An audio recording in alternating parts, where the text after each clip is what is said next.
I think that denuclearization would be a great thing. We could blow up the world 150 times. There's no need for this. So I really think we're going to have, I've spoken to President Putin about it. I've spoken to President Xi about it. What is your Trump's doctrine on foreign policy, is in particular related to South and Central Asia and China?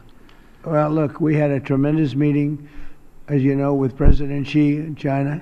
And my doctrine would be denuclearization, because we have enough nuclear. We're number one, Russia's number two, China's number three.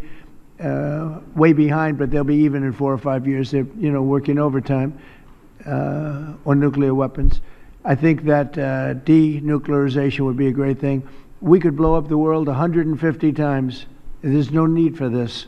So I really think we're going to have, I've spoken to President Putin about it. I've spoken to President Xi about it. And everybody would like to spend all of that money on other things, people that really, things that can benefit people now. So I think something like that could happen, the denuclearization. It's really, I want peace through strength, but we want peace all over the world, and we're very close to getting it. We had a lot of wars raging that people didn't know about. Now they're not raging anymore. We have one left, and we're going to hopefully get that taken care of. Yes, sir, go ahead. Mr. President, do you have an update on how soon that international stability force may be on the ground in Gaza? Very soon. It's going to be very soon. And Gaza's working out very well. And you haven't been hearing too much about problems. And I'll tell you, we've had countries that have volunteered.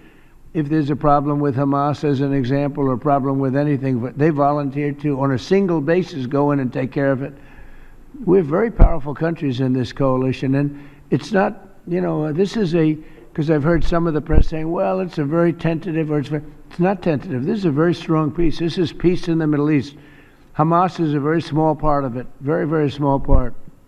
And if they don't do as they said, if they don't behave, then they've got themselves a big problem, a really big problem like they've never had. But so far, it seems to be working out very well. But that's a very small part of what we're talking about. That's a part of Gaza.